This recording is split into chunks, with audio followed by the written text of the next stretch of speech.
대통령 선거에서 경기와 인천의 표심은 전국 표심과는 달랐습니다. 대선 후보들의 우리 지역 득표율과 표심 분석 내용을 보도합니다.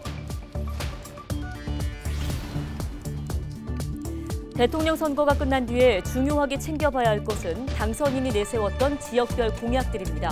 우리 지역에 어떤 공약들이 있었는지 다시 한번 확인해봤습니다. 인천 지역 아파트가 거래 절벽 대열에 합류하고 있습니다. 지역 아파트 값이 약세로 전환되고 있는데 이에 대한 이유 등을 진단해봤습니다. K리그2에 입성한 김포FC가 초반 돌풍을 일으키고 있습니다. 이번 주말 첫 홈 경기가 예정돼 있는데요. 선수들은 팬들의 품에 승리를 안긴다는 포부를 갖고 있습니다.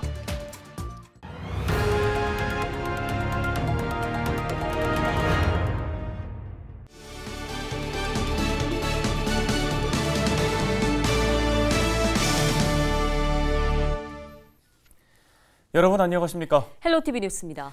20대 대선이 끝났습니다. 국민의힘 윤석열 후보가 국민들의 선택을 받았는데요. 대선 후보들의 우리 지역 득표율은 어떨까요? 네, 0.73%포인트 차, 초접전 승부였습니다. 전국 표심의 바로미터로 불렸던 인천시에서도 두 후보는 초박빙 구도였는데요. 특히 경기도에서 승리하면 당선된다는 공식이 이번에는 깨졌습니다. 여야 대선 후보들의 우리 지역 득표율 정리했습니다. 이재필 기자입니다. 인천 10개 군구 중 국민의힘과 더불어민주당은 각각 5개 지역서 승리했습니다. 인천 지역 전체 득표에서는 이재명 더불어민주당 대선 후보가 48.91%로 윤석열 대통령 당선인을 1.86%포인트 앞섰습니다. 접경 지역인 강화와 옹진구는 애초 보수색이 강했던 지역, 송도 국제도시를 품고 있는 연수구와 원도시민 동구, 미추홀구에서도 국민의힘이 앞섰습니다. 반면 부평과 계양에서는 이재명 후보가 앞섰습니다. 인천 지역 노동운동의 중심인 부평구에서는 이재명 후보가 50.84%로 윤석열 대통령 당선인을 5.81% 앞섰고 인천의 대표 진보 강세 지역인 계양에서도 이재명 후보가 52.31%로 윤석열 대통령 당선인을 8.79%포인트 앞섰습니다. 다음은 경기 지역 대선 개표 결과입니다. 경기 지역에서는 50.94%를 득표한 이재명 후보가 윤석열 당선인을 5.32%포인트 앞섰습니다. 이재명 후보는 경기도 31개 시군 가운데 23곳에서 승리했습니다. 하지만 경기도에서 승리한 후보가 당선된다는 그동안의 공식은 이번 선거에서 깨졌습니다. 김포와 부천 지역에서는 이재명 후보가 승리했습니다. 경기 북부 지역 득표율을 살펴보면 의정부와 양주, 동두천에서는 이재명 후보가 앞선 반면 연천과 포천 등 접경 지역에서는 윤석열 당선인이 승리했습니다. 전문가들은 예상과 달리 낮았던 최종 투표율, 그리고 부동산 정책 실패와 정권 교체 여론 등이 득표에 큰 영향을 미친 것 같다고 설명했습니다. 특히 부동산 대책의 실패한 민주당에 대한 정권 교체론에 대한 열망이 수도권, 특히 서울에서 패배로 이어졌고요. 그게 결국 대통령 당락을 좌우짓는 큰 변수가 됐다 볼 수가 있을 것 같습니다. 헬로티비 뉴스 이재필입니다. 예, 이제 윤석열 당선인의 지역 공약을 좀 살펴보겠습니다. 초접전으로 끝난 이번 대선은 날선 네거티브 공방 속에 지역 발전에 대한 공약은 유독 잘 찾아보기가 어려웠습니다. 네, 각 후보자들의 지역 관련 공약은 대부분 현재 주요 현안이나 아니면 사업이 그대로 언급되는 정도에 머물러 아쉬움을 남겼는데요. 윤석열 당선인이 후보 시절 인천과 경기 지역을 돌며 내놓았던 주요 공약들 정리했습니다. 송노창 기자입니다. 인천 시민들의 수건인 쓰레기 매립지 문제 임기 중에 반드시 해결하고 새로운 대체제로 옮기겠습니다. 주말인 지난달 26일 인천 송도를 찾아 유권자와 만난 윤석열 당선인. 쓰레기 매립지 문제를 언급했습니다. 인천 최대 난제 해결을 약속한 겁니다. 국립대병원을 유치하고 제2의료원을 설립하는 등 의료 공백이 없도록 해 인천을 균형 있는 국제도시로 만들겠다는 공약도 내놓았습니다. 영종도에 국립대학병원을 유치시키고 그리고 인천에 제2의료원을 설립해서 이 인천이 교육과 의료와 일자리와 이동성과 이런 모든 것이 균형 있게 갖춰지는 이런 국제도시로 발전할 수 있게. 선거운동 기간 전이었던 지난 1월에는 다른 후보들과 함께 세월 아침 대화에 참석해 경인선 지하화 추진 필요성을 언급했습니다. 비용이 들더라도 이걸 추진을 하게 되면은 그 들어가는 비용보다 훨씬 많은, 길게 보면은 수십 배가 될 수 있는 그런 경제적 효과가 산출될 수 있을 것으로 보고 있습니다. 이어 김포에서는 지하철 5호선을 연장하는 한강선 착공부터 김포에서 강남, 하남을 거쳐 팔당까지 연결하는 GTX DY자 노선 추진, 인천 2호선 김포 연장 등 교통 인프라 해결을 강조했습니다.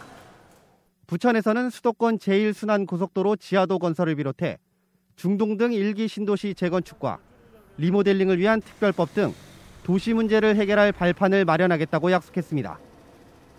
지역의 주요 현안을 모아놓은 대선 공약.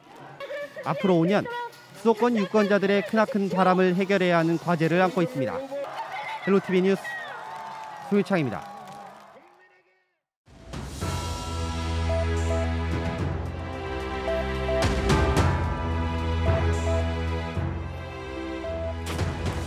(32만 7,549명) 자, 10일 0시 기준 코로나19 1일 확진자 수입니다. 자, 이 하루 확진자가 30만 명대에 접어든 지 이틀이 지났는데요. 누적 확진자는 이제 550만 명을 넘어섰습니다. 국민 10명 중에 1명은 코로나19에 걸린 적이 있거나 지금 이 순간 걸려 있다는 겁니다. 위중증 환자 수는 사흘째 1000명대에 이르고 있고 사망자는 200명을 넘어섰습니다. 지역별로는 경기가 28%, 서울이 23%로 두 지역이 전체 절반 이상을 차지하고 부산이 7%입니다. 앞서 방역당국은 코로나19 유행 정점을 이달 중순쯤 하루 확진자 수 35만 명 규모로 예측을 했는데요. 이달 말까지는 확진자 수가 더 증가할 수 있다는 전문가들의 분석도 나오고 있습니다. 자, 지난 일주일간 하루 평균 확진자가 26만 명대인데 2주 후쯤 이 수치가 34만에서 35만 명대까지 늘어날 수 있다는 얘기입니다. 그만큼 위중증 환자와 사망자도 더 많아질 수 있을 거라는 예측입니다. 아마도 정점을 이루고 나서 한 1, 2주 정도의 시차를 두고 4월 첫째 주 정도쯤에 중환자 감소세가 시작될 것 같고 사망자도 4월 둘째 주부터 감소세가 시작될 것 같은데 그때까지는 계속 꾸준히 증가해서 평균 사망자 수가 500명 가까이 증가할 것에 대해서 좀 우려가 되고 있습니다. 네, 현재 중환자 병상 가동률은 61.1%입니다. 일부 이미 포화 상태에 다다른 지역도 있어서 일반 병상의 협조를 요구하는 목소리도 이어지고 있습니다. 데일리 브리핑이었습니다.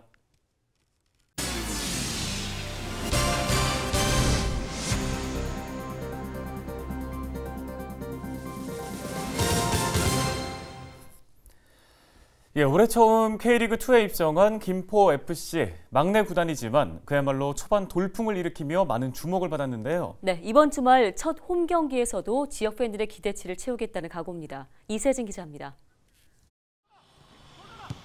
올 시즌 K리그 1호 골의 주인공은 김포FC였습니다. 프로리그에 합류한 이후 첫 골이었습니다. 개막 2경기 연속 광주와 전남을 차례로 꺾으며 초반 돌풍도 일으켰습니다. 막내 구단의 반란이라는 평도 나왔습니다. 호락호락하지 않은 팀이 되겠다는 선수들의 의지를 증명한 경기였습니다. 김포FC라는 팀이 참 쉬운 팀이 아닌 껄끄러운 팀으로 되겠다고 이렇게 먼저 얘기를 했고 그다음에 동계 기간 동안 감독님이 잘 지시한 거랑 이런 걸 선수들이 잘 이행했기 때문에 지금 이제 2연승도 하고 있고 2연승을 달리던 김포FC는 최근 부천FC와의 경기에서는 아쉬운 첫 패배를 안았습니다. 리그 4위권에 머무르고 있지만 다가온 첫 홈경기에서는 만회골을 노리고 있습니다. 원정 끝에 돌아온 김포에서의 경기. 각오는 어느 때보다 남다릅니다. 그래도 3경기에 또 2승 1패를 했기 때문에 그래도 우리 그 김포 시민들한테는 희망과 꿈을 줄 수 있었던 어떤 그런 경기였던 것 같아요. 그렇기 때문에 또 더욱더 축구 팬들이나 또 시민들께서 또 많이 기대를 하고 계시기 때문에 저희들도 또 좋은 경기를 펼치기 위해서 지금 열심히 또 훈련하고 있습니다. 서울 이랜드와 맞붙는 김포FC의 올 시즌 첫 홈경기는 오는 12일 열립니다. 헬로티비 뉴스 이세진입니다.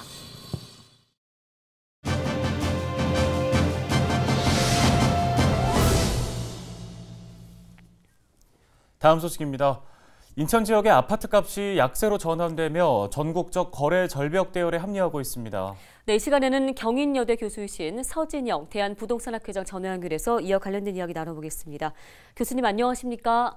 네, 안녕하십니까. 서진영입니다. 예, 자, 인천 부동산 역대 화랑이었던 지난해와는 기조가 좀 달라 보입니다.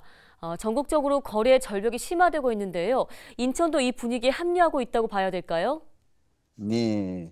인천의 경우에도 각종 통계 자료를 보게 되면 거래 절벽 현상들이 나타나고 있는데 지금 문재인 정부에서 이 취득 억제, 보유 억제, 매도 억제 삼불 정책을 펴므로 인해서 이러한 현상들이 지속적으로 나타나지 않을까 이렇게 보여지고요.